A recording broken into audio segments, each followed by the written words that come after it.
La comparaison, ça tue une personne, ça tue un business. Tu as toute une vie pour construire. Il faut être assez humble de dire que j'ai pas toutes les compétences, mais c'est ok. L'arrogance, c'est un manque de confiance. Pas forcément non plus attendre d'être 100% formé. Et je pense que c'est aussi une pensée limitante. Se donner des affirmations positives tous les jours, je peux le faire, je suis intelligent. Salut Frosmonautes, bienvenue à bord de cette nouvelle exploration. Son objectif, il est clair, t'inspirer à dépasser tes peurs et tes croyances limitantes pour enfin oser le projet qui te ressemble. Pour ça, on va parler de déclic, on va parler de reconversion, d'élan, et on va surtout parler de comment passer à l'action tout en restant aligné avec toi-même. Chaque épisode sera comme une escale vers plus de clarté, vers plus de sens, mais ce sera surtout une escale vers plus de toi.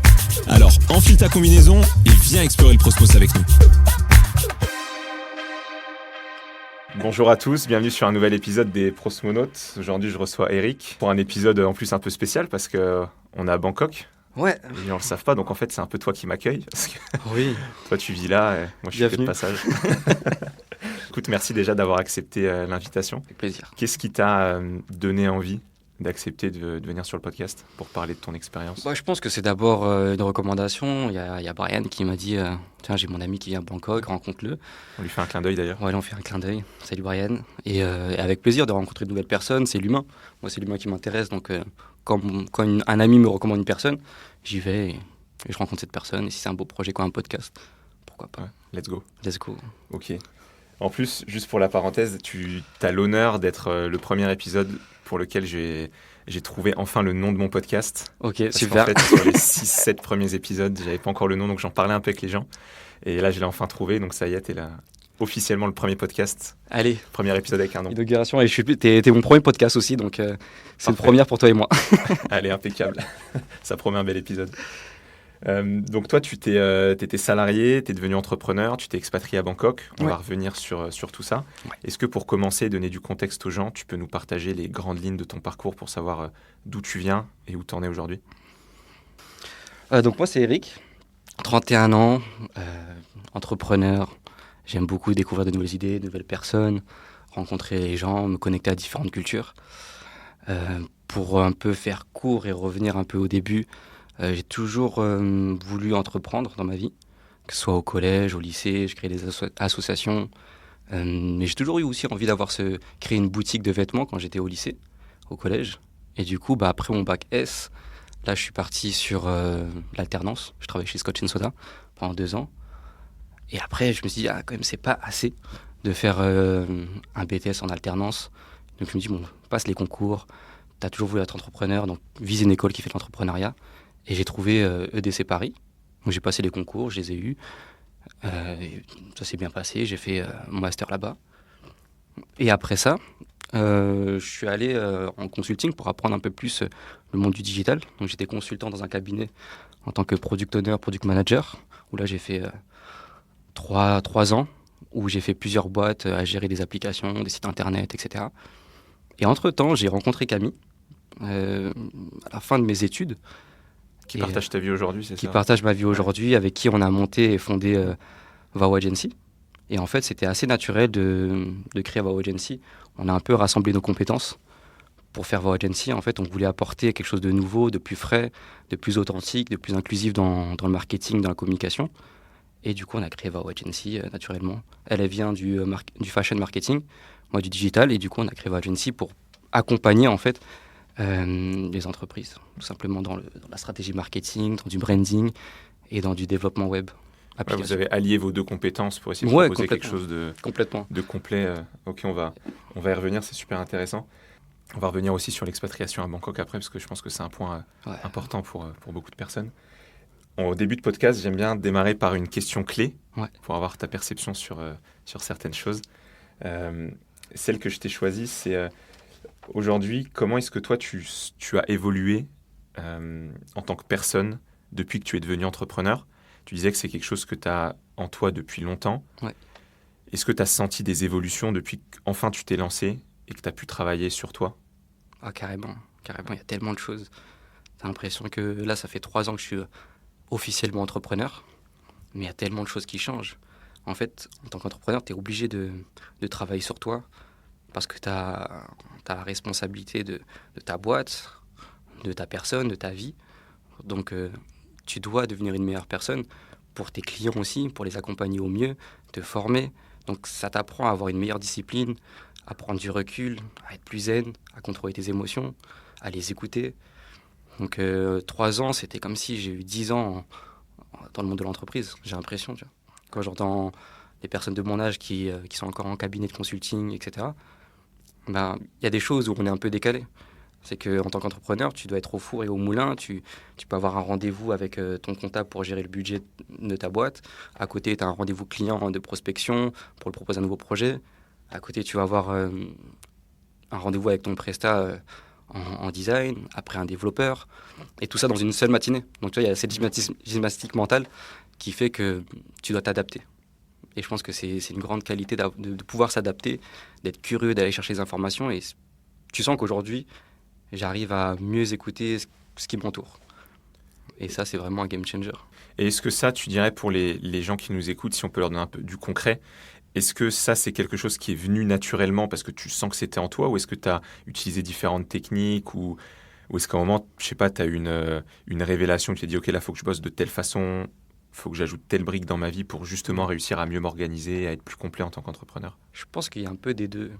Il y avait cette graine qui était déjà en moi, qui a été cultivée par ma mère, ma sœur qui est aussi un grand exemple, par Camille, par mon environnement où j'ai grandi.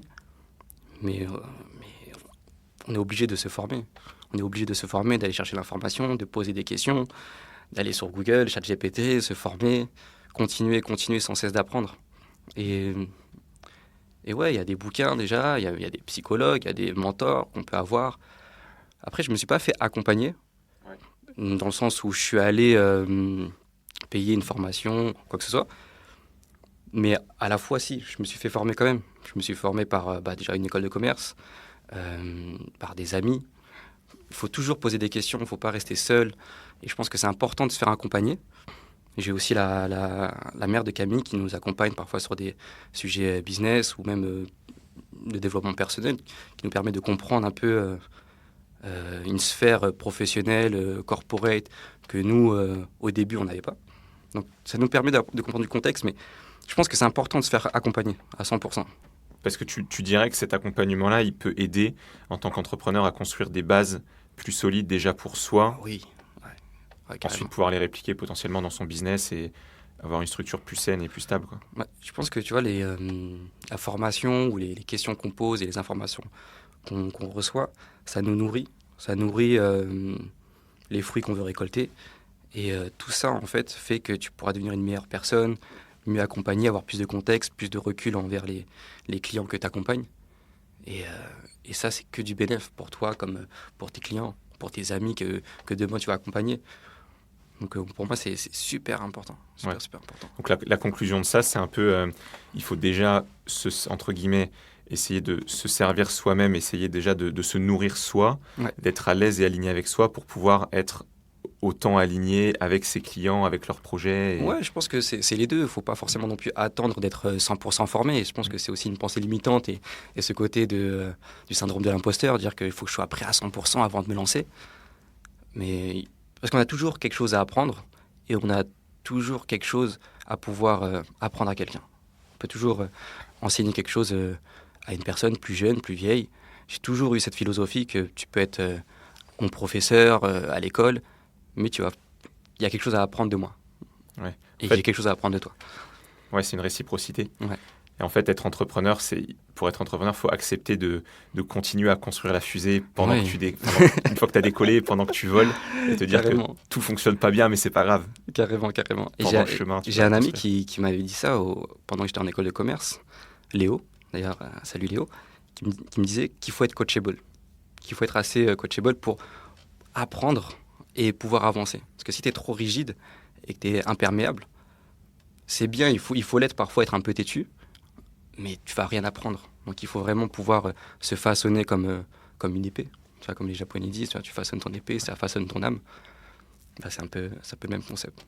Ok, coachable, pour que les gens comprennent bien, ça veut dire, entre guillemets, coachable, c'est-à-dire réussir à accepter de prendre les remarques, les critiques des autres, constructives en tout cas. Après, le filtrer. Il faut le filtrer. Faire un peu d'introspection, te remettre en question, voir ce que tu peux améliorer.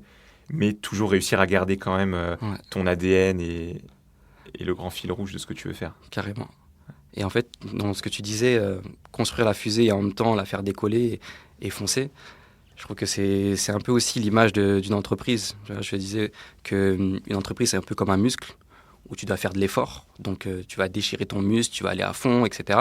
Mais si tu vas trop fort, tu vas pas pouvoir aller très loin. Et c'est pour ça qu'il faut un peu se reposer. Et quand tu te reposes, c'est là où tu crées les outils, tu te formes. Et en fait, plus tu alternes repos, construction, des outils pour avancer et en même temps l'effort, là, ton muscle, il va grossir. Et c'est un peu l'idée de... Ouais, et ça me fait penser à quelque chose dont je parlais avec Margot, qui est la personne qui m'accompagne sur la partie identité visuelle, création sur le podcast, le logo, etc., que je salue aussi. Et justement, elle me disait, moi j'ai du mal à ça, à accepter l'idée qu'en fait, quand tu te reposes en tant qu'entrepreneur, c'est pas du temps que tu perds.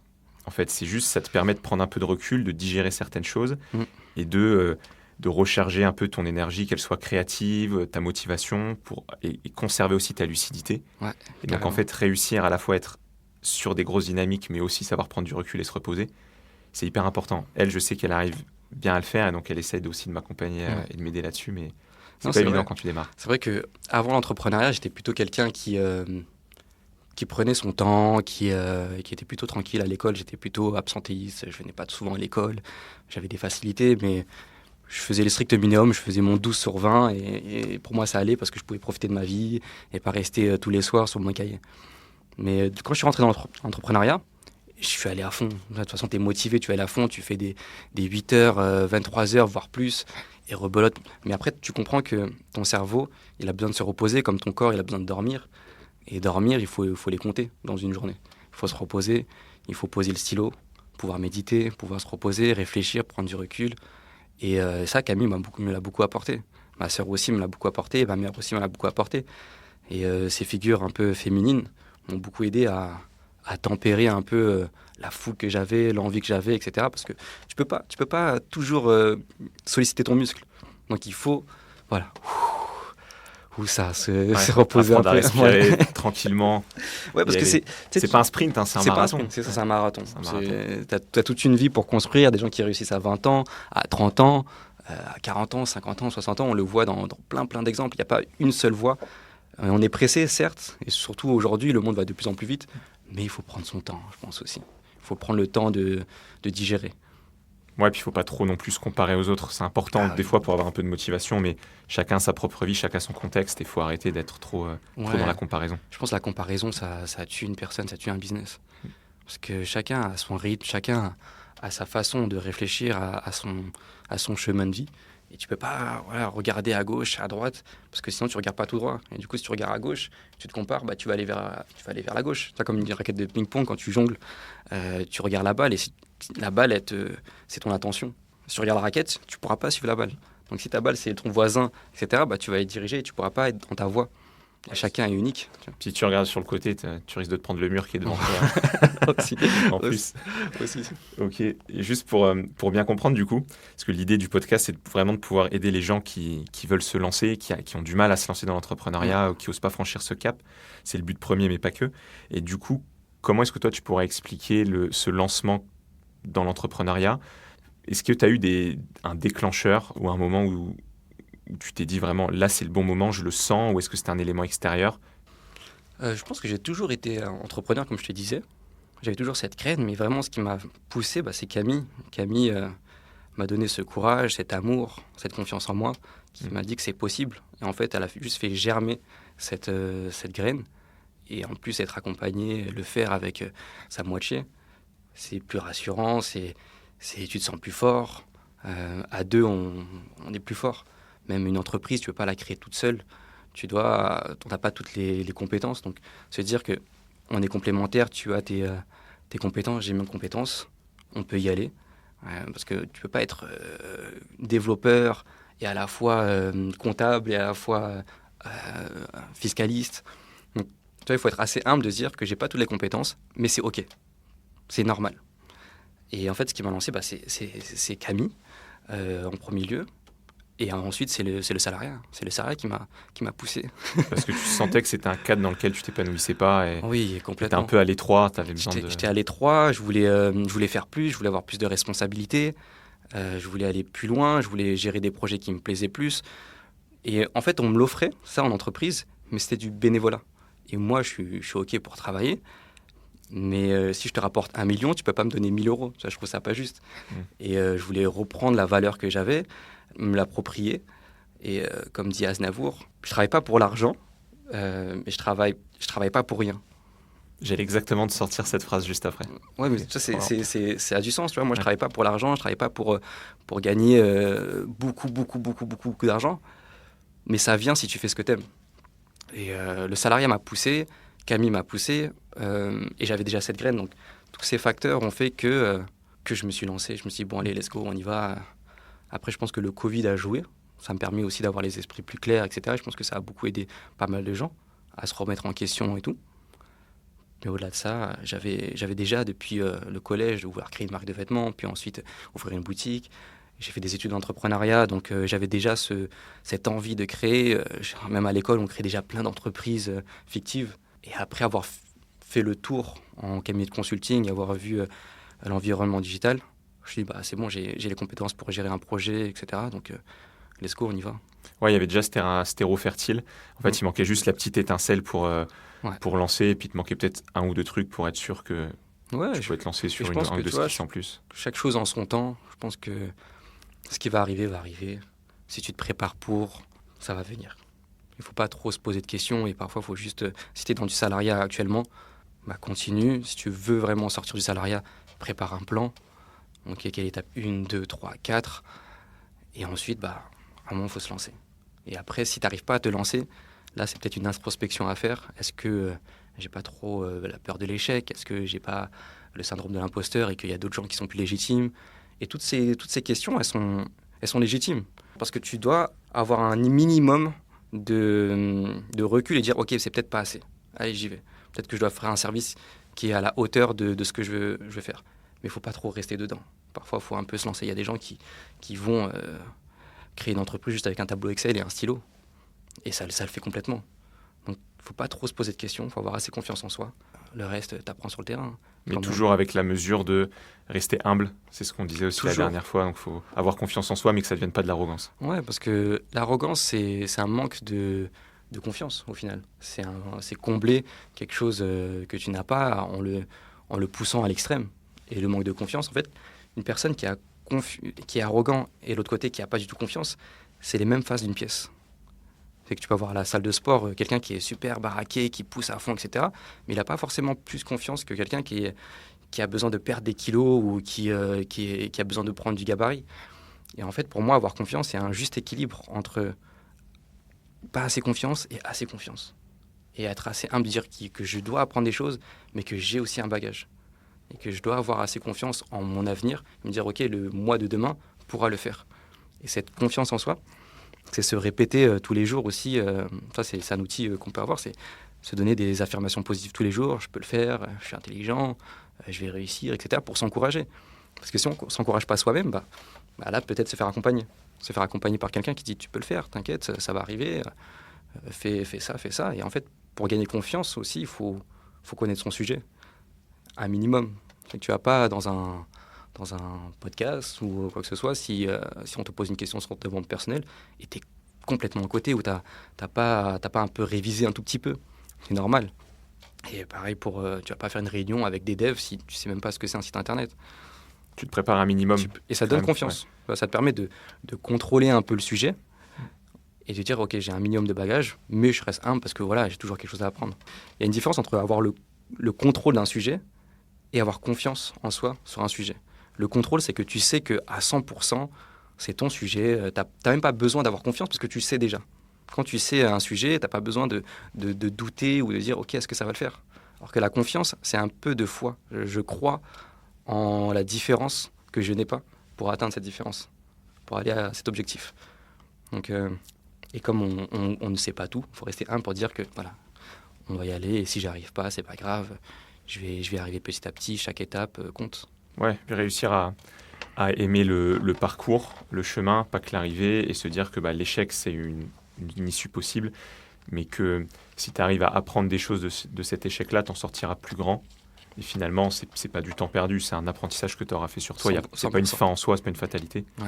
Et c'est marrant parce que sur une des séances de psy que j'avais fait, j'ai une psy justement qui m'avait fait cette remarque-là en disant on a souvent l'habitude de dire des petites phrases un peu nulles et un peu négatives sur soi-même. Quand tu as loupé un truc, tu dis ah putain, je suis con. Je suis nul. Ça, c'est à supprimer. Des petits trucs comme ça. Et elle me disait, juste ça, tu le sens pas, mais c'est un tout petit impact parce que, en fait, tu le verbalises, premièrement, tu le fais écouter à ton cerveau. Et donc, quand tu te le répètes trop souvent, ton cerveau, petit à petit, il dit, mais attends, est-ce que je suis vraiment comme je le dis, ou est-ce que je suis vraiment nul ou pas? Et donc, ça crée des micro-doutes en toi et il faut éviter ça. Et tu vois, ce que tu dis, c'est ces petites phrases qu'on se dit, ça peut nous détruire ou ça peut, en fait... engendrer des croyances limitantes. Parce qu'en fait, si tu te répètes à chaque fois « je suis nul » ou « je peux pas arriver » ou « j'y arrive pas », tu vas commencer à le croire. Ton cerveau, ton corps va capter cette énergie et va pas savoir si c'est vrai ou pas, ou si c'est une blague ou pas, ou c'est quelque chose que tu crois vraiment. Donc, tu vois, cet inconscient, parce que tu le dis de manière inconsciente. Si tu es conscient, tu vas jamais vraiment dire « je suis bête, je suis pas compétent », etc. Donc, je pense que c'est cet inconscient à travailler pour que elle devient ton meilleur ami. Tu as deux petites voix dans ta tête potentiellement, et une qui te dit tu vas y arriver, et l'autre qui te dit tu vas jamais y arriver. Et ces deux-là sont importantes. Parce que la peur ou la peur de l'échec te permet aussi de fuir des circonstances où tu ne devrais pas y être. Tu vois une rue un peu bizarre, tu dis non. Je pense peut-être pas y aller, c'est là. Voilà. C'est pas le meilleur plan. Tu vois, ton cerveau, il est assez bien fait, et aujourd'hui, il y a de l'IA. Et l'IA, c'est un peu un cerveau, tu vois, c'est l'être humain, il façonne le monde à son image. Donc l'IA, c'est un cerveau qui emmagasine des informations, comme nous, depuis toute notre enfance. On emmagasine des informations pour, après, s'exprimer. Et on emmagasine des choses qui ne sont pas forcément bonnes, des choses qui sont bonnes. Et maintenant, c'est de rééquilibrer tout ça. C'est parfois, on se dit, ok, non, là, c'est peut-être pas le moment. Mais pourquoi c'est pas le bon moment ? Est-ce que c'est une peur qui est derrière ? Est-ce que c'est un trauma qui est derrière ? Est-ce que je dois le décortiquer ? Ou c'est juste, là, je suis pas prêt, ou voilà. Ou peut-être que c'est juste de la peur, donc j'y vais. Je comprends dans ce que tu dis qu'il y a aussi ce sujet d'instinct qu'il faut savoir écouter. Ouais. Et il faut réussir à... Des fois, tu peux pas tout expliquer, mais il faut aussi accepter juste une part de ressenti. J'entendais ça dans un podcast de développement personnel et de business, où ils expliquaient justement que c'est un entrepreneur qui dit que depuis qu'il essaye d'écouter plus son instinct et de plus driver ses décisions par son instinct, alors aussi par des données factuelles, mais beaucoup par son instinct, en fait, il a l'impression qu'il est plus efficace et qu'il arrive à avoir des choses plus évidentes parce qu'il se prend moins la tête sur certains sujets. Ouais, l'instinct, je pense que c'est un vrai sujet, parce que parfois cet instinct, tu as du mal à l'écouter, tu as du mal à l'entendre, et elle peut être brouillée par l'ego, par les croyances limitantes que tu peux avoir. Et pour bien écouter cet instinct, je pense qu'il faut vraiment nettoyer son eau. Tu peux pas regarder ton reflet si l'eau elle est bouillante. Il faut vraiment que l'eau elle soit calme, que tu puisses voir les impuretés, que tu les retires, et que là tu peux commencer à écouter ton instinct. Parce que au début, quand tu es jeune, même adolescent, tu vois, on pense qu'on a tout le temps raison, etc. Mais est-ce que c'est notre instinct qui nous dit ça, ou c'est plus une réaction chimique, hormonale, ou quoi que ce soit? Donc, je pense que tu vois, c'est facile de dire il faut écouter son instinct, mais c'est pas aussi simple que ça quand tu as des difficultés déjà à t'écouter. Donc il y a ce travail-là de différencier est-ce que c'est mon instinct ou c'est mes peurs, et il faut faire les deux en même temps. Il faut essayer d'écouter son instinct. C'était pas mon instinct, c'était une peur. Là ok, c'était mon instinct. Et de plus en plus tu commences à repérer cette voix, cette énergie qui est en toi, qui permet de guider. Ok, là c'est une bonne chose, là peut-être c'est un peu plus risqué. Et c'est vrai qu'après avoir des données factuelles, c'est important pour se rassurer. Mais quand tu sais que là, l'IA, c'est l'avenir, t'as pas forcément besoin d'instinct parce que tu le vois de l'extérieur. Mais si tu te dis que, je sais pas, moi j'ai mon instinct qui me dit que l'avenir sera beaucoup plus dans le digital, mais aussi de l'autre côté dans l'artisanat, et que les deux vont se dissocier de plus en plus et pousser ces extrêmes, c'est un ressenti que de plus en plus on va valoriser l'humain, parce qu'on n'aura plus besoin des tâches intermédiaires. Et du coup, l'artisanat, les artistes, on va encore de plus en plus les écouter, même si l'IA pourra les remplacer. Mais le processus humain, les émotions, ce qui est propre à l'humain, je pense que l'IA aura toujours du mal à le faire. Et de l'autre côté, le digital va pousser, on pourra faire en un claquement de doigts n'importe quel business. Et que c'est l'exécution qui va qui va compter. Et l'exécution, c'est l'humain. Les décisions, le oui, non à la fin, où est-ce que je vais à gauche ou à droite, tout droit, c'est l'humain qui va conduire la voiture. Puis jusqu'à preuve du contraire, personne n'a de boule de cristal, donc c'est des ressentis que tu as, c'est des choses que tu prédis, et puis après, il faut y aller, il faut être à l'aise avec ce que tu penses. Et il faut vivre le moment présent, parce que c'est des suppositions, etc., mais il faut vivre avec ce que tu as aujourd'hui, être satisfait et dire, ok, si demain je veux plus, je travaille aujourd'hui pour que demain j'ai plus. Aujourd'hui, on est la conséquence de ce qu'on faisait hier, donc si je travaille aujourd'hui, demain j'aurai ce que j'ai travaillé aujourd'hui. Ouais, parce que tu peux que construire ton futur, tu peux pas le deviner quand on essaie de se dire qu'est-ce qui va se passer demain. C'est pas tant ça, c'est plus se dire dans quelle direction moi je vais, dans quelle direction le monde va. Mais il faut jamais oublier qu'on n'est que toujours dans le moment présent et qu'on construit le futur. En fait, le futur, ça n'existe pas. C'est chaque jour qui se succède et qui fait que tu avances un petit peu. En fait, il y a des tendances. Tu vois, j'aime bien cette image où tu lances le caillou et en fonction de la trajectoire, tu peux savoir plus ou moins où il va atterrir. Donc, tu peux un peu prédire, on va dire, l'avenir. Si tu viens d'un certain milieu, etc., tu as plus de chances de réussir ou pas. Tu peux toujours changer cette trajectoire. En injectant de la force, en injectant de la motivation, en te formant, etc., tu vas maintenir ce flow et peut-être aller plus loin de ce que tu pensais, etc. Donc, je pense qu'il y a cette probabilité. Mais en un an, un jour, en 10 ans, il y a tellement de choses qui peuvent se passer, qui peuvent changer le monde ou qui peuvent changer ton monde. Parfois, il suffit d'une fois et ta vie, elle change, en bien comme en mal. Mais tu fais tout dans le moment présent pour que ça se passe en bien. Je pense que c'est ça, le but, c'est de dire qu'on est incertain de demain et je travaille tout, j'ai assez confiance pour me dire que ce que je fais aujourd'hui, c'est un investissement pour demain. Ouais, c'est la seule chose que je peux contrôler, c'est ce que je fais aujourd'hui. C'est ça. Et après, j'ajusterai au fur et à mesure. Carrément. Ok, écoute, déjà merci pour toute la valeur apportée. J'aimerais arriver sur une autre partie qui va être consacrée justement à l'étude de toutes ces croyances limitantes, comment on les dépasse. Toi, tu t'es lancé dans un secteur que tu maîtrisais pas plus que ça, si je me rappelle bien, parce que tu n'avais pas vraiment d'expérience dans toute cette partie communication digitale, contenu, etc. Tu voyais un petit peu de loin, mais sans avoir trop pris parti à tout ça directement. Tu n'as pas fait d'études non plus spécifiques sur le sujet, donc tu as dû apprendre par toi-même et apprendre sur le tas. Quand on se lance dans une industrie comme ça, alors même si toi, tu étais accompagné, est-ce qu'on a quand même des peurs? Est-ce que tu as eu des hésitations avant? Est-ce que ça a été finalement assez fluide parce que tu t'es dit que 2-3 compétences que tu avais ajoutées, plus ton association avec ta compagne, ça t'a vraiment donné la force nécessaire? Ou est-ce que malgré ça, tu as quand même eu des peurs que tu as dû dépasser et des croyances limitantes au départ? Oui, c'est vrai, j'ai pas eu de diplôme spécifique en communication ou en marketing. Après, dans l'entrepreneuriat, quand je fais mon école de commerce, on voit les différents aspects de la communication, de la stratégie. Donc, tu as quand même ces notions. Mais au-delà de ça, j'ai grandi dans la transition d'Internet. Donc là, on a connu avant Internet, les cartes Pokémon. Et ensuite, on a vu MSN arriver, Skyblog, j'avais mon petit Skyblog, MySpace, Tumblr, Facebook, Instagram, TikTok, et aujourd'hui il y a. Donc au final, j'ai quand même été témoin et je participais à cette communication digitale globale. Donc je comprends. En fait, pour moi, être quelqu'un qui fait du marketing, de la communication, son expertise, elle vient surtout de son intuition, de son empathie. Et c'est ça qui permet en fait de bien comprendre le contexte où tu es en fait. Donc nous, c'est vraiment digital. Après, j'ai fait mon expérience en tant que product owner, où j'ai compris comment fonctionnait l'application, l'environnement, etc. Donc sur cette partie-là, j'étais assez confiant. J'avais pas de doute en soi sur la partie marketing, communication et web. Après, c'est sûr que Camille, avec son expertise en fashion marketing, a apporté un gros plus, a apporté plus de crédibilité et de légitimité dans l'entreprise, à 100%. Mais je n'avais pas forcément de croyance ou me dire que je n'étais pas capable, parce que j'ai toujours eu confiance en moi, que j'étais capable de tout. Et je pense que tout être humain est capable de tout. Ça, c'est vraiment ma croyance à moi, qu'on peut créer... tu peux être architecte, médecin, l'être humain, il peut faire de belles choses, comme dans le bien comme dans le mal. Après, est-ce que j'ai vraiment eu des croyances limitantes? Oui, je pense que j'ai eu la peur de l'échec. J'ai eu le syndrome un peu de l'imposteur au début.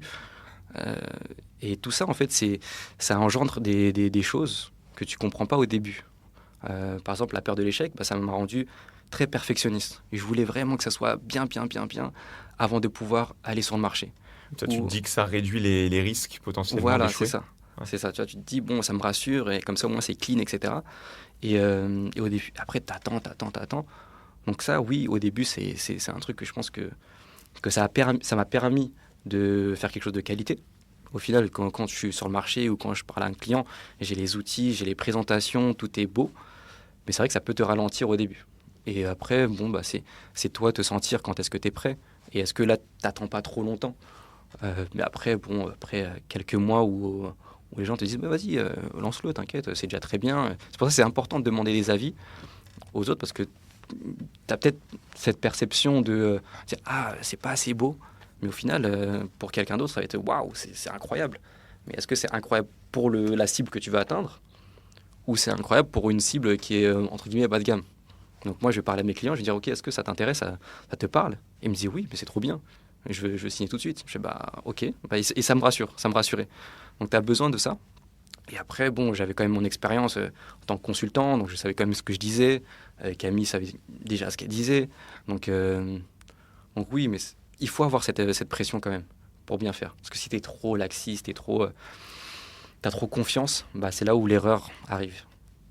Ouais, c'est toujours une question d'équilibre. D'équilibre, toujours. Comme on disait, de toute façon. Tout est une question d'équilibre. Il faut vraiment ajuster, comme on dit, le poison est dans la dose. Ouais.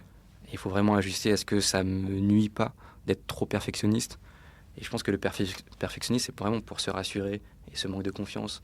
Aujourd'hui, j'ai passé ça. Aujourd'hui, je crois vraiment qu'on ne peut pas faire quelque chose à 100%, que ce soit 100% bien. Mais si déjà tu arrives à 80, 90, c'est déjà très bien. Tu t'appliques cette loi de Pareto, ouais? Oui, 80-20, t'essayes un peu. J'essaye un peu, mais c'est un peu un fantasme. J'ai l'impression, ce 80-20, même dans une journée ou quoi que ce soit, c'est déjà bien si tu délivres déjà, quand tu commences en tout cas, de délivrer et de répondre à un besoin de la meilleure des manières, mais ça ne sera jamais parfait et ça, il faut l'accepter. C'est que l'être humain n'est pas parfait, alors pourquoi ce que je vais produire va être parfait? Et c'est pas forcément ce qu'attendent en plus déjà tes clients. Ouais.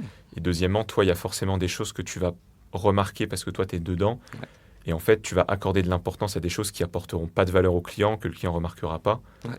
Et donc, en fait, tu t'auto-nourris toi-même dans une espèce de flot de... Après, ça te permet de t'améliorer, de monter en gamme ou de proposer des services encore mieux. Et je pense que c'est bien en soi. Mais voilà, toujours dans la dose, équilibré. Est-ce que la cible que j'atteins, que je veux discuter, est-ce que c'est suffisant ou pas? C'est déjà ça. Et peut-être, si c'est pas assez, bah là, oui, ça te permet d'évoluer. Mais en soi, il faut y aller. Il faut se lancer. Tu ne sauras que quand il sera. Ouais, 100%. Comme quand t'es parent, j'imagine, t'es jamais prêt à être père ou mère ou parent quand t'arrives. C'est ce qu'on dit, ce que j'entends. C'est que quand l'enfant est là, que tu es prêt, bah c'est pareil. C'est quand l'entreprise est là que tu es prêt. C'est vrai que tu peux faire des parallèles. C'est un beau projet. C'est vrai qu'un enfant, c'est un projet que sur le long terme, sur 18, 20 ans, 30 ans, en fait, qui t'accompagne toute ta vie. Et tu n'es jamais prêt avant à toutes les étapes que tu vas mener, un peu comme une boîte 100%. Et ce que tu disais sur les croyances limitantes, là, ça rejoint ce qu'on se disait avant le podcast sur les états d'esprit aussi fixes et dynamiques. Ouais. Donc ceux qui sont dans cet état d'esprit de se dire « je suis nul, je ne sais pas faire, j'y arrive pas », et donc qui ont un regard assez fataliste et qui disent « j'y arriverai jamais ». Et tu as ceux qui disent « pour l'instant, actuellement, je ne sais pas le faire, mais rien m'empêche de l'apprendre, rien m'empêche de me développer là-dessus. » Je suis entièrement d'accord avec toi. Il faut se laisser le bénéfice du doute que tu vas réussir. Et moi, j'ai du mal avec les personnes qui sont pas fatalistes, mais qui acceptent des vérités générales en eux. Je suis comme ça, c'est ma nature.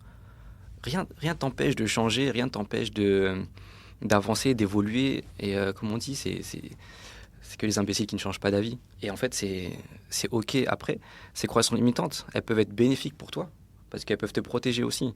C'est que, je sais pas, par exemple... te mettre toute nue sur les réseaux sociaux, c'est mal pour toi. Je sais pas, quelque part, ça peut te protéger de quelque chose. Ou pour toi, non, ça c'est un no-go, je peux pas y aller, etc. Parce que c'est dans tes valeurs. Donc c'est OK, il faut avoir ces croyances. Parce que ça te permet aussi de cadrer, de limiter les excès pour toi, en tout cas. Où ça devient dangereux, c'est où ça te limite dans ton évolution. Et c'est à ce moment-là que il faut te remettre en question. Est-ce que cette pensée d'avoir peur de livrer son produit, est-ce que c'est lié vraiment à une valeur profonde et que tu crois et que si tu changes, tu vas être en dépression parce que tu vas pas te reconnaître? Ou est-ce que c'est juste une peur parce que tu as peur de l'inconnu ou tu as peur de ce que tu ne connais pas, oui, de l'inconnu? Donc, elle peut être bénéfique, cette croyance limitante, et même cette croyance limitante peut être motivante, parce que tu peux te dire aussi, c'est pas possible que j'échoue, j'ai pas le droit d'être pauvre, j'ai pas le droit de tout. Ça peut te motiver un certain temps, mais à l'avenir, ça peut aussi te bloquer, parce que quand tu auras cette Lamborghini, cette Rolex, etc., et tu auras le matériel que tu t'es objectivé, t'es arrivé, et puis maintenant tu es limité, parce que ta limite a été sur quelque chose de matériel, et le matériel a une limite. Alors que si tu te fais plaisir sur des choses humaines, rencontrer des humains, etc., ou même avoir cette paix d'esprit, elle est infinie. Elle est vraiment infinie. Ouais, puis sinon, ça finira par te consumer à un moment ou un autre, de toute façon. Carrément, ouais. carrément. C'est pour ça que je pense que ces pensées limitantes, elles sont bien, comme elles peuvent être négatives. Mais il faut vraiment, quand tu arrives à un plafond, dire « Ok, qu'est-ce qui me retient d'y aller ?» Et en général, c'est un plafond de verre, c'est toi, c'est dans ta tête. Il y a plein de pensées limitantes, et parfois même elles sont dans les mœurs, comme qui aime bien châtie bien. Pourquoi je suis obligé de titiller quelqu'un, faire du mal à quelqu'un pour lui prouver que je l'aime? C'est une vérité qu'on s'accepte au quotidien, alors que c'est pas vrai. Ou l'habit ne fait pas le moine. Mais si, ça peut aussi faire le moine. Si tu vas voir le docteur et il est en jogging et tu vas pas avoir confiance. Donc l'habit fait un peu le moine. Donc c'est pour ça qu'il y a même des vérités générales qui nous ont été utiles pour comprendre des contextes.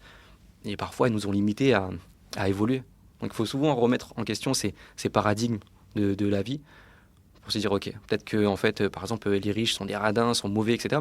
Peut-être que c'est ça qui te bloque à vouloir avancer, à aller chercher du capital, etc. Donc il y a plein de choses comme ça qui nous bloquent et il faut se poser les bonnes questions au bon moment. Parce qu'il y a des questions qui sont difficiles à répondre tout seul, et c'est là où je pense qu'il faut se faire accompagner par des psychologues, par des mentors, poser des questions, etc. Parce qu'il y a des traumas où c'est compliqué d'aller chercher tout seul.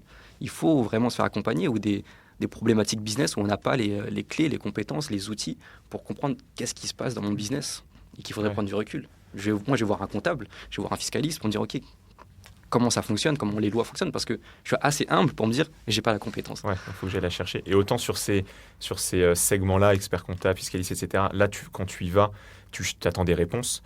Autant quand tu te fais coacher sur toi-même, c'est-à-dire par un psy, par un coach de développement personnel, etc., il ne faut pas forcément s'attendre à ce que ce soit, parce que pour les gens qui nous écoutent, ça peut être une déception de se dire mais j'y vais, elle ne me donne pas de réponse, etc. Mais en fait, son job, c'est pas ça. Son job à cette personne-là, ça va être de te poser les bonnes questions qui vont activer en toi des chemins qui vont te permettre de réfléchir, de te questionner et de toi-même trouver les réponses que tu as en toi et que juste tu n'arrives pas à exprimer. Carrément, c'est totalement ça. Mais même un comptable ou un fiscaliste, il va te poser ces questions, il dit ok, qu'est-ce que tu veux faire, quel est ton objectif de ton entreprise, il va te poser les questions, et en fait, comme tu vas chercher ces questions, elle va te poser ces questions-là au bon moment. Parce que toi-même, tu étais en recherche de ces questions. Et en fait, ça te permet de te rediriger, de te recadrer, de faire cette introspection. Et après, voilà, il ne faut pas trop réfléchir. Je pense qu'aussi, on est dans une société où on pense trop, on réfléchit trop. Donc ça, je pense que c'est important ok, je réfléchis, je prends des décisions, je me concerte, et après j'y vais. Et je vois si ça fonctionne, ça fonctionne pas. C'est vrai qu'il y a des choix qui peuvent être plus durs à prendre ou plus lourds, mais ça, c'est juste une perception personnelle. Pour toi, ça peut être difficile, pour quelqu'un d'autre, ça peut être simple. Donc ce côté où c'est dur sur les épaules, etc., c'est que toi qui le mets toi-même. Est-ce que tu fais ce marathon avec des problèmes dans la tête, ou est-ce que tu fais ce marathon en étant joyeux de faire ce marathon? Et ça va changer totalement la perception du temps que tu as passé dans ce marathon. Ouais. Tu vois, c'est vraiment d'adapter en fait sa façon de penser, de voir le positif. Et même pas forcément le positif, c'est de voir de manière équilibrée les choses telles qu'elles sont, vivre le moment présent, être là et se dire ok, il y a ça, le pour et le contre, et j'essaie de prendre la décision factuelle et je rajoute après ensuite mon intuition. Et c'est pour ça que pour reboucler sur ce qu'on disait tout à l'heure, on ne se compare pas trop aux autres. Par contre, on essaye de prendre chez les autres ce qui peut être utile pour nous, notre propre parcours. Bien sûr. Mais pour ça, encore faut-il déjà être à l'aise avec son propre parcours et être au clair. Et ensuite, prendre chez les autres, se nourrir et pas se comparer pour ne pas vivre la vie de quelqu'un d'autre par substitution ou par procuration, en fait. Carrément. Tout simplement. En fait, je pense que toutes les problématiques ont été abordées, en tout cas à l'avenir. Il y a eu des philosophes qui ont réfléchi sur pas mal de traumas. Il y a des entrepreneurs qui sont passés par où tu es passé. Donc, je pense que c'est important d'aller s'instruire auprès des gens qui sont passés par là. Au lieu de se prendre le mur et de dire « Ah, mais… Ouais, c'est clair. C'est mieux de se poser la question, de dire « Ah, je vois le mur arriver, comment je peux l'éviter ? Est-ce que je peux demander à quelqu'un comment tu as évité ce mur ?» Et tant mieux si tu trouves la solution par toi-même, c'est bien. Mais en général… ensemble, on est plus fort. Ouais, ensemble, on est plus fort. Ouais. Et si tu dois te prendre le mur, c'est que c'est ainsi. Si tu dois faire des erreurs, c'est ainsi. Et au pire, c'est comment tu vas te relever, comment tu vas apprendre de cette erreur pour que toi, demain, tu pourras l'inculquer à tes enfants ou à tes partenaires. Et même si tu retrouves ce mur-là, tu sauras faire. Ouais, il y a un concept que j'aime beaucoup qui a été théorisé par Nassim Nicolas Taleb dans un livre qui s'appelle L'antifragilité. Je crois qu'on en parlait un peu avant le podcast aussi. Je ne sais pas si les gens qui nous écoutent connaissent ce livre-là. C'est un très gros pavé, donc je ne recommande pas forcément de le lire en entier, mais au moins de lire les premières pages ou quelques résumés pour bien comprendre cette théorie-là qui dit qu'en fait, souvent on prend l'inverse de la fragilité, enfin la rigidité ou la solidité comme l'inverse de la fragilité. En fait, c'est pas tant ça, la fragilité, c'est quelque chose qui se casse quand il subit un choc.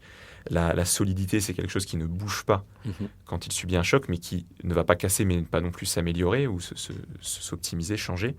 À l'inverse, quelque chose d'antifragile, c'est une chose, une personne qui va aller au contact d'épreuves difficiles, va réussir à apprendre de ça, qui va évoluer, et donc qui va devenir plus fort, plus résilient par la suite. Ouais, je pense que nous, les hommes, en tout cas, je parle pour moi, parce que je ne peux pas parler en tant que femme, mais nous, les hommes, on a cette perception de la force, de quelque chose de dur, de vraiment solide. Mais quand tu grandis, quand tu prends un peu de sagesse, tu vois que la force, c'est vraiment de pouvoir gérer ses émotions, de pouvoir les écouter et d'être plus fluide. Parce que quand tu es dur, il faut parfois être dur. Comme on est de l'eau, on est constitué à 70%, 60% d'eau, je ne sais plus. Et que comme de l'eau, il faut être fluide, il faut être souple, parfois il faut être gazeux, parfois il faut être solide. Et il faut savoir s'adapter à tout ça. Et si tu es trop dur, le choc il va être dur. Alors que si tu es de l'eau, le choc tu vas juste l'absorber et après avancer. Donc il faut vraiment s'adapter, être équilibré, savoir gérer son mental pour être dur, parfois pour être chaud, parfois pour être froid, parfois pour être gazeux, parfois être liquide. Et ça permet de mieux te mouvoir dans la vie. Il faut réussir à accueillir et accepter ses émotions. Ouais. De toute façon. C'est pas simple au début. En tant qu'homme, on a ce patriarcat en France où on nous dit non, ne pleure pas, lève-toi et marche. Ouais, c'est ça. Et parfois, pleurer, ça fait du bien. Parfois, ça permet de redescendre. Ça permet de redescendre. Parfois, en discuter ou parfois être avec des amis et dire ah, putain, c'est dur là en ce moment, etc. Et en fait, ah ouais, mais moi aussi. Viens, on travaille ensemble pour voir comment on peut s'améliorer et passer ça ensemble. Et en fait, je trouve qu'à l'époque, on avait plus ça, j'ai l'impression, à une certaine époque où les hommes se concertaient dans les endroits où il y a des cigares, etc. et pouvaient discuter. Après, je sais pas, c'est peut-être une perception que j'ai de l'époque, mais aujourd'hui, je pense qu'on arrivait à la fin d'une toxicité masculine et tant mieux, je pense. C'est pas plus mal. Ouais, pour un équilibre global et puis permettre de mieux s'accepter et d'aller plus loin sur tout ça. Ouais, 100% d'accord. Du coup, on a un peu débordé sur la troisième partie, mais tant mieux, c'est ça aussi les aléas du direct. La discussion est intéressante. Donc ouais, c'est ça, c'est fluide et on avance, tant mieux. Donc du coup, j'aimerais arriver sur une partie plus du coup de développement personnel, même si on en a déjà beaucoup parlé, justement pour aider à dépasser ces aspects de croyances limitantes. D'ailleurs, juste pour finir sur cet aspect de croyances limitantes, pour synthétiser ce que tu disais aussi juste avant, en fait, je comprends qu'une croyance limitante, tu as une partie qui est innée, qui est chez toi dans la façon dont tu t'es construit, tu t'es créé une forme de réalité dans laquelle tu peux parfois t'emprisonner, que ça vient de ton environnement extérieur, enfin que ça vient de toi, pardon, et que ça vient aussi pas mal de ton environnement extérieur et du coup de la société en elle-même, donc de la façon dont tu as été éduqué, dont les règles qu'on t'inculque à l'école, quand tu marches dans la rue, peut-être même les publicités, quand on donne les standards un peu de beauté. Carrément. Par exemple, quand tu vois des mannequins ou des choses comme ça, ça, c'est des choses qui vont forger en toi ces croyances et cette réalité, et qui n'est pas toujours... Après, qui crée des difficultés à s'en sortir, mais du coup, ça vient de ces deux sources-là, internes et externes, en fait. Ouais, c'est exactement ça. vraiment ton éducation, ce que tu as absorbé, et ça peut venir à la maison, même toi, ton schéma de pensée, comment tu as été constitué, etc. Et puis les éléments extérieurs, hein, ton environnement, d'où tu viens, où est-ce que tu as grandi, ce que tu regardes à la télé, ce que tu consommes, tout ça te nourrit. Donc c'est pour ça que je trouve que le marketing et la communication ont un rôle très très important dans notre société. Si tu montres que des standards de beauté anorexiques, les gens vont se sentir mal et dire non, je suis trop gros. Ou si tu mets des gens trop gros, etc., tu dis mais je suis trop maigre. En fait, et c'est pour ça que le marketing, et nous on prône ce service-là, de faire quelque chose de plus authentique, de plus éthique, de plus inclusif, et dire que on est tout ça, on est le monde, et savoir cette ouverture d'esprit, d'accepter les différences. Du moins que on est tous en bonne santé et que on prône le bon message, les bonnes valeurs. Ouais, de la tolérance. Et je pense que chaque entreprise doit un peu se remettre en question sur est-ce que le message que j'envoie est le bon message pour le monde. Parce qu'on a une certaine responsabilité, même si on a une petite communauté ou une grande communauté, est-ce que tu es Louis Vuitton qui impacte le monde entier, ou est-ce que tu es une petite marque de quartier qui impacte aussi ton quartier? Donc on a cette responsabilité au moment où tu t'exprimes. Et je pense qu'on doit se poser la question, est-ce que ce que je dis détruit ou construit? Est-ce que je prône l'amour ou la destruction? Après, la destruction, elle n'est pas forcément négative, hein. Parfois, il faut un feu de forêt pour brûler les mauvaises herbes et après laisser pousser. Et je pense que les féministes l'ont bien fait. Ils ont un peu brûlé les mauvaises herbes, les mauvaises pensées. Ils ont un peu déconstruit. Peut-être que c'est parti trop loin sur certaines choses, peut-être. Mais en tout cas, je pense que c'est nécessaire pour bâtir de meilleures fondations. Et peut-être que dans 10 ans, on va encore brûler des choses. C'est des cycles, de toute façon. C'est la destruction créatrice qui a été théorisée par Schumpeter. De toute façon, il faut vraiment déconstruire. Sacré Schumpeter. 100%. Bon, je te propose qu'on passe sur un jeu. Allez. Pour casser un peu le rythme de l'échange. Donc ce jeu, il va consister en quelques questions. Ok. Et il va falloir que tu essaies de deviner des chiffres ou des informations justement sur cette thématique du développement personnel. Ok, ça marche. J'espère que tu as bien révisé tes cours avant. Pas du tout. Si on parle de culture générale, etc., on va aller au talent. Au talent. Comme au bac. À ne pas reproduire pour ceux qui nous écoutent, bien sûr. Non. Alors, selon toi, quelle est la taille du marché du développement personnel mondial en 2022 ? C'est une étude qui a été faite par Global Market Insight, et donc sur les revenus générés par les différents acteurs du développement personnel dans le monde en 2022. Je pense que là, il y a l'Amérique qui est dedans, il y a l'Europe, il y a peut-être aussi de l'Asie. Je pense qu'on est, au pif, 3 milliards, je sais pas. Je suis trop. Non, t'es beaucoup plus bas. Beaucoup plus bas ? Ouais. 105 milliards ? Non. Trop. Là, t'es dans l'autre extrême.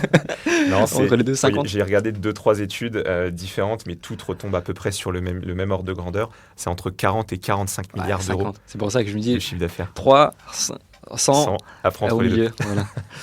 Et ouais, donc du coup, c'est un marché qui pesait en 2022 entre 40 et 45 milliards. C'est pas mal, avec des perspectives de au moins doublement, donc de dépasser les 80, voire d'atteindre les 100 milliards à horizon 2032, donc sur un horizon de 10 ans. Tant mieux. Ouais, donc ça montre quand même qu'il y a une vraie prise de conscience sur tous ces sujets-là. Il y a une demande que les gens veulent grandir. Et on l'a vu avec le Covid. Moi, j'ai adoré le Covid parce que ça a permis de recentrer les personnes, d'arrêter de se divertir et de pouvoir s'entendre penser. Et après, de se concentrer. Donc moi, je trouve ça. Après, on voit le yoga qui apparaît, de plus en plus de sport. Bon, ça peut aller trop loin, mais je trouve ça trop bien. Tout un tas de... Ensuite, peut-être une question plus évidente. Quelle est la première zone géographique mondiale ? Les États-Unis, je pense. Ok, bon. Pas besoin de terminer la question. Après, en Thaïlande, il y a Koh Phangan. Je connais pas. C'est l'île du yoga, méditation, etc. Ok. Il y a beaucoup de gens qui vont faire du yoga là-bas. À Koh Phangan, c'est ça ? Ouais. Ok. Pour les gens qui nous écoutent, s'ils veulent aller faire un peu de yoga, s'ils sont en Thaïlande, qu'ils n'hésitent pas à y passer. Et du coup, est-ce que tu sais quelle part de marché représentait l'Amérique du Nord, donc États-Unis plus Canada, en 2022 sur ces 40-45 milliards d'euros ? Waouh. Je pense qu'on est sur du 60. 40%. 40. En plus, dans ma tête, j'avais 40, 45. Et j'ai dit non, peut-être un peu plus. Il faut écouter son premier instinct. Ouais, voilà. Mais ouais, c'est 40% du marché en 2022. C'était représenté par les États-Unis et le Canada. Bon, de toute façon, il y a souvent un peu d'avance sur ces sujets-là. dans ces zones géographiques-là. Je pense qu'ils sont beaucoup dans le marketing. C'est Hollywood, ils sont beaucoup dans la psychologie, dans la publicité, dans l'entertainment. Donc, ils ont besoin de comprendre l'humain. Ouais, complètement. Et je pense qu'ils ont aussi besoin de se développer personnellement. Ça, c'est le Parisien qui parle. Ouais, c'est ça. On reconnaît quand même qu'il y a un peu de France et un peu de Paris encore en toi. On renie pas ses racines. Hein. Non, jamais. Je suis fier d'être français quand même, de cette culture française. Ouais, pareil. Mais n'empêche, sur ce point-là, l'Europe est pas très loin puisque c'est le deuxième bloc après les États-Unis sur ces sujets de développement personnel et drivé par le UK, par le Royaume-Uni, par la France et l'Allemagne sur ces sujets. Donc, même si on n'a pas l'impression, moi je sens quand même que ça se démocratise de plus en plus en France. Oui. Pas encore assez parce que tu vois, il y a tout ce qui va être pris en charge, notamment par le système de sécurité sociale, etc. Ouais. Je trouve que tous ces sujets-là devraient l'être davantage. Tout ce qui est alternatif et parce que justement, ça peut permettre de prévenir et d'éviter certaines choses. Quand tu peux consulter plus facilement des psychologues, quand tu peux aller faire des thérapies alternatives, ça peut t'éviter d'arriver sur des sujets plus médicaux. Bon, après, il y a des histoires de croyances et puis de lobby aussi. Ouais, je suis d'accord avec toi qu'il faut le démocratiser. Il faut que l'État accompagne les praticiens qui le proposent et même les personnes qui sont en demande. Et c'est trop important. Après, la loi, le gouvernement est souvent un peu en retard. Tu vois, face à l'intelligence artificielle, ils sont en retard. Et alors, avec la santé mentale, encore plus. Ouais, à 100%. C'est clair. Et après, un chiffre qui est un peu étonnant, qui moi m'a étonné, c'est un sondage de l'IFOP en France. Combien de Français déclarent avoir recours à des pratiques de développement personnel pour améliorer leur bien-être mental et émotionnel du coup. En termes de pourcentage ? Ouais, quelle proportion des Français interrogés pour ce sondage ont dit OK, on a déjà eu recours à des pratiques de dev perso ? Sur 100% des Français, enfin sur 100% des personnes interrogées ? Ouais. Je pense à 15%. T'en as 60%. Mais non. Ouais. Ah, c'est beau. 60% qui ont... Ça me fait plus espérer. Qui ont dit... Ouais, il y a beaucoup d'espoir. Alors après, on ne sait pas trop en quoi ça consiste, ce qu'ils ont fait, est-ce qu'ils ont fait une fois une séance de yoga ou pas. Mais malgré tout, c'est-à-dire que tu as 60% des gens qui ont un petit intérêt quand même pour ça. Trop bien. Mais après, je pense que l'être humain, c'est instinctif. C'est instinctif de vouloir s'améliorer, de devenir meilleur. Donc, après, c'est vrai que c'est beau comme chiffre. C'est prometteur. J'aimerais bien que ce soit 100%. Mais... Bon, on y arrive, on s'en rapprochera peut-être, on n'y sera jamais à 100%, mais je pense qu'on va tendre à s'y rapprocher. Ok, et du coup, sur la dernière question, c'est justement sur ce segment du développement personnel, et après, ça m'amènerait à une question que j'aimerais te poser. Le développement personnel, c'est assez vaste, tu as beaucoup de sujets. Est-ce que tu saurais me dire, comme ça, pour toi, c'est quoi le premier segment de marché dans, je ne sais pas si ma question va être très claire, mais c'est quoi la première activité dans le développement personnel? Qu'est-ce qui représente le plus entre, tu vois, je vais te dire par exemple la psychologie, le coaching personnel. Waouh, oui, c'est vaste comme question. Enfin, moi, je rentre, il y a pas mal de choses que je rentre dans le développement personnel. Je dirais le sport, je dirais l'art. Mais c'est vrai que l'art, peut-être que c'est un peu moins accessible. C'est peut-être moins sensible envers les gens, je sais pas. Mais moi, je dirais le sport et l'art. Le tout premier segment qui représente à peu près 36% de ce qui est défini comme le développement personnel, c'est tout ce qui va être le coaching personnel, les coachs de dev perso, parce que tu en as énormément, tu en as 12 ou 15 000 je crois en France maintenant, enfin ça a vraiment explosé. Bon, après c'est pas beaucoup par rapport au nombre de Français. On est combien? On est 65 millions, 70 6 millions, enfin, je sais plus. 70, 72. Ouais, 6, 7, ok. Ouais. Et non, c'est cool. C'est cool qu'il y a plus en plus de coachs personnels. Après, faudrait que ça soit régulé, parce que c'est un milieu quand même qui est dangereux. Si tu es accompagné de la mauvaise personne, ça peut être dangereux aussi. Donc je pense que si l'État doit intervenir, c'est pas forcément de diplôme, mais de remonter les alertes, de faire des préventions, etc. Je pense que c'est important quand même quand on touche au cerveau. C'est comme la médecine, il faudrait faire un peu attention. Parce que c'est des blessures qui n'est pas forcément visible. Ouais, et puis qui peuvent être longues à cicatriser aussi, complètement. Et du coup, ça m'amène sur cette fameuse question. Justement, le développement personnel, on en a beaucoup parlé. C'est un sujet hyper important pour toi et pour moi aussi. Et justement, toi, comment tu définis le développement personnel de manière globale et pour bien comprendre ce que tu peux inclure dedans? C'est quoi ta définition globale du développement personnel? Pour moi, le développement personnel, c'est vraiment être en paix, de perfectionner son âme, d'être un meilleur humain. Et tous les moyens sont bons pour ça. Après, dans le développement personnel, c'est pas forcément que de la paix et de l'amour. Parfois, tu peux passer par de la frustration, de la colère, de la tristesse. Mais l'objectif, à la fin, c'est d'avoir un esprit et une âme plus équilibrée, plus sain. Parce que l'équilibre, c'est subjectif envers chacun. Mais pour moi, c'est vraiment d'avoir cette paix, d'être sain pour soi-même et pour son environnement. Donc déjà, si on atteint ça, je pense qu'on s'est pas mal développé personnellement. Et c'est après, voilà, chacun utilise sa forme de méditation, sa forme de développement personnel. D'autres, ça peut être le sport, l'art, ça peut être le dessin, ça peut être la discussion, la psychologie. Des personnes, ça peut être le boulot. Mais voilà, c'est travailler en soi pour devenir meilleur. Ok. Donc pour toi, il n'y a pas une définition figée du développement personnel, comme on pourrait dire les mathématiques, c'est telle sphère. Là, le développement personnel, c'est plus quelque chose justement de personnel et de propre à chacun, où toi, tu mets dedans, tu fais un peu ton marché avec les différentes choses qui pourraient t'aider, t'impacter, à être plus aligné avec qui tu es et la vie que tu veux avoir. Ouais, carrément, c'est ça. Pour moi, c'est un ensemble d'outils qui te permet de grandir et d'atteindre cette paix en soi, dans son cœur. Et du coup, comment ça t'est venu, toi, cet intérêt pour le dev perso? Parce que j'imagine que tu ne l'as pas depuis tout petit. Comment tu t'y es intéressé, tu t'y es vraiment mis dedans? Moi, je pense que c'est lié à ma culture asiatique, au bouddhisme, qu'on m'a inculqué depuis tout petit. Donc j'ai ce côté un peu zen, de par ma mère, de par mon père, de toujours être courageux, d'aller chercher l'information, d'être curieux. Et quoi de plus courageux et curieux d'affronter ses peurs, tu vois. Donc moi, c'est vraiment ça qui m'a mis le pied à l'étrier depuis petit. Et après, pour être un peu plus récent, c'est Camille. Camille m'a permis d'évoluer personnellement, de me poser les bonnes questions, de méditer. Et tu vois, l'amour qu'elle m'a donné m'a permis de répondre à ces questions-là, de pouvoir avoir un peu plus clair dans tout ça. Et après c'est aussi, quand tu es dans une difficulté, tu es obligé de te poser des questions. Qu'est-ce qui ne va pas? Et après, soit tu te fais accompagner, soit tu poses des questions, soit tu vas chercher YouTube, podcast, il y a des gens qui sont passés par là. Et d'être assez humble pour dire, peut-être que c'est moi qui cloche, peut-être. C'est pas forcément sûr, peut-être que c'est le monde aussi, ou peut-être que c'est l'environnement où t'es. Mais c'est de poser des questions. Et je pense que chaque difficulté m'a poussé à me développer personnellement et à travailler en moi.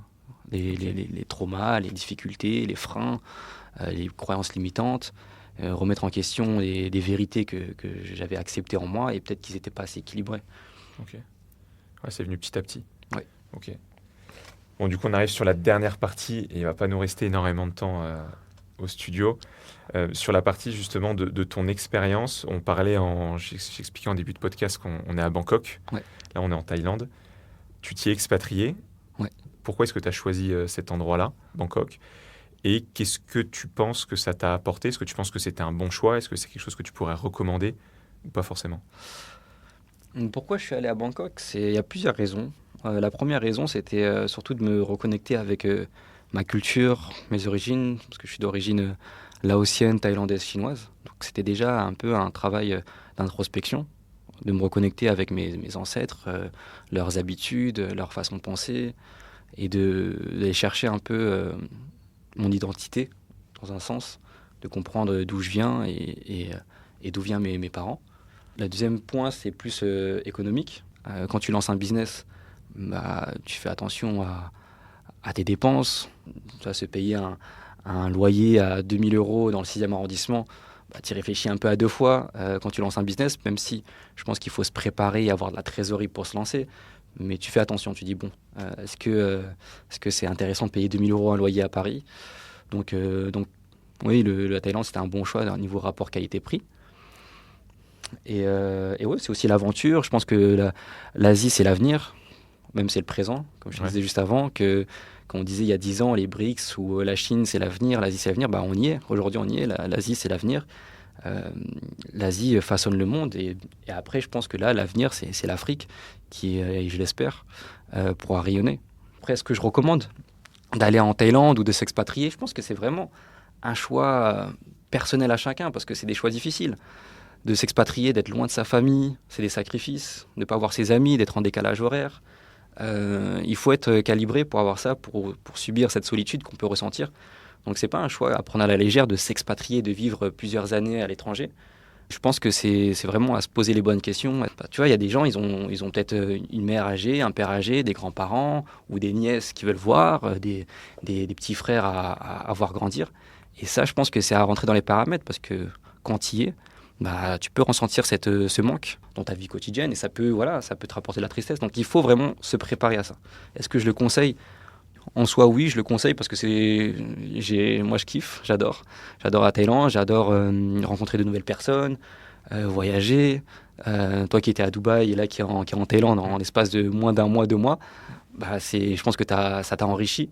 Donc, ouais, en tout cas, juste pour vivre l'expérience de vivre un peu à l'étranger et de voyager, je le recommande à 100%. Même si on pouvait l'imposer aux gens, si je pouvais l'imposer aux gens, dire va à l'étranger, va faire un petit séjour, 1 semaine, 2 semaines, et rencontrer un nouveau peuple, une nouvelle culture, te connecter avec ces gens-là, ça va en fait apaiser ton âme, voir un peu que le petit cercle que t'es à Paris, à Marseille, à Lyon, ou peu importe, il y a autre chose de l'autre côté.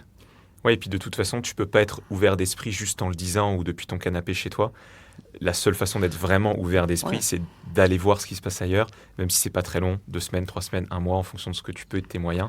Ouais. Juste de voir comment ça se passe, par ton propre prisme à toi, et pas que par le prisme des médias ou de ce que tu peux lire. Carrément. Moi, je l'ai beaucoup eu, et c'est pas le sujet du podcast, on n'aura pas le temps de l'aborder, mais juste sur ce sujet, par exemple, de Dubaï, moi, j'ai vraiment vu la différence en y allant versus le prisme qui est souvent abordé dans les médias. C'est assez marrant à voir, quoi. Oui, parce que tu vois, pour des gens, quoi. Tu vois, sur les médias, il y a un filtre. Il y a un filtre de Dubaï, c'est trop bling-bling, c'est superficiel, etc. Mais j'en suis sûr, tu rencontres des gens géniaux. En Thaïlande, on a cette vision du film La Plage, où c'est un peu la drogue, la prostitution, etc. Mais alors que quand tu viens, les gens, ils sont super accueillants, sont super gentils, ils ont le sens du service, ils sont chill. Et c'est super développé. Tu vois tous les buildings qu'il y a, les super condos, les super rooftops. Mais à la fois, en fait, on a pour tout le monde. Donc, j'aime bien cette tolérance qu'on retrouve en Thaïlande, et cette inspiration que je retrouve ici, de par l'architecture, de par les marqueurs visuels qu'on retrouve, qu'on peut aussi retrouver dans chaque pays. Ouais, mais le fait de voyager, tu vas voir autre chose que du haussmannien. Tu vas voir peut-être du temple, tu vas voir à Dubaï des mosquées, tu vas voir des choses un peu différentes, et même des façons de voir les choses. Et dire, ah ok, ça existe de penser comme ça. Et d'être ok avec ça aussi, dire que c'est pas ma vérité, mais c'est sa vérité. Il n'y en a pas une qui est bonne ou moins bonne, c'est juste différent, quoi. C'est est-ce que tu es heureux avec ça, c'est le plus important. Du coup, pour finir sur cette partie, et après on arrivera sur la fin du podcast, est-ce que tu peux nous partager une habitude, un conseil, une action, peu importe, que tu pourrais recommander aux gens qui nous écoutent, soit pour les aider à franchir ce cap de devenir entrepreneur s'ils le souhaitent, ou alors les gens qui viennent de se lancer et qui ont encore un petit peu peut-être du mal à s'organiser ou à se projeter. Est-ce que tu as une action, une habitude, quelque chose que... Contactez-moi, contactez Vow Agency. Pas mal, très bon façon. Mais oui, au sens large, je pense que vraiment le plus gros conseil que je peux donner, c'est ayez confiance en vous, aimez-vous les uns les autres. Ça va vous donner une puissance qui est en vous, qui va allumer ce feu, ce soleil en vous, qui va permettre de voir dans le noir, quand vous êtes dans le noir, et de bien vous entourer, d'observer, analyser et surtout agir. C'est ça qui va vous permettre d'avancer, de toujours voir devant et pas forcément ses pieds, parce que si tu regardes tes pieds, tu tombes, puis si tu regardes devant, tu t'avances. Et observer, s'aimer, analyser et continuer d'avancer toujours. Merci pour le partage. La dernière chose que je fais en général en fin de podcast, c'est la déconstruction d'un cliché ou d'un mythe. Okay. Là, je me rends compte qu'en fait, celui que je t'avais préparé, on y a répondu tout au long de l'échange, mais bon, comme quoi c'était enrichissant, fluide et c'était top. Et le mythe, justement, que j'avais préparé, c'était il faut être un expert dans son domaine avant de lancer une entreprise. Non. Et en fait, on a apporté plein d'éléments de réponse tout au long du podcast. On ne peut pas être expert. On dit, enfin, on a ce chiffre-là qu'il faut 10 000 heures pour devenir expert, mais on n'a pas le temps d'avoir 10 000 heures. Sinon, je dois attendre combien de temps pour être expert? Non, je pense qu'il ne faut pas être expert pour se lancer. On attendrait trop longtemps. Ouais. Je pense que tu deviens expert en faisant, déjà. Et tu peux conseiller à ton échelle, tu peux apporter ta valeur à ton échelle. Et après, petit à petit, tu avances, tu deviens expert. Tu peux pas être expert en attendant ou en étant derrière ton ordinateur. Il faut pratiquer. Ouais. C'est en forgeant qu'on devient forgeron. Complètement. Les bonnes vieilles expressions font quand même intéressant. Ouais. Sont quand même intéressantes, on dirait. C'est clair. Complètement. Bon, du coup, pour clôturer le podcast, déjà, merci beaucoup d'avoir pris le temps. Merci de m'avoir accueilli là à Bangkok, d'avoir pris du temps pour Avec plaisir. Pour moi. Avec plaisir. J'ai 2-3 questions à te poser de justement pour recueillir un peu ta perception, tes conseils, et justement dans cette boucle de feedback et d'optimisation. Qu'est-ce que tu vas retenir de ce podcast ou qu'est-ce que tu as aimé dans ce podcast-là déjà? Ce que j'ai aimé, c'est notre échange, super intéressant. On a abordé plein de sujets qu'on pourrait approfondir encore des heures et des heures et des heures. Je pense que ça a mis en lumière certains aspects, certaines croyances limitantes, certains process à approfondir encore plus. Et je trouve ça super intéressant de mettre en lumière ces choses-là qui commencent tout juste, comme tu l'as dit. En France, ça arrive et que les gens sont intéressés à 70%, 65%. 60%. Donc on a encore 40% à aller chercher. donc c'est important de l'exprimer. Et non, ces initiatives, c'est super intéressant. C'est super intéressant à mettre en place. Top. Mais écoute, déjà content que ça t'ait plu. Et ensuite, la question inverse, qu'est-ce que tu changerais, qu'est-ce que tu améliorerais dans le format, dans le contenu?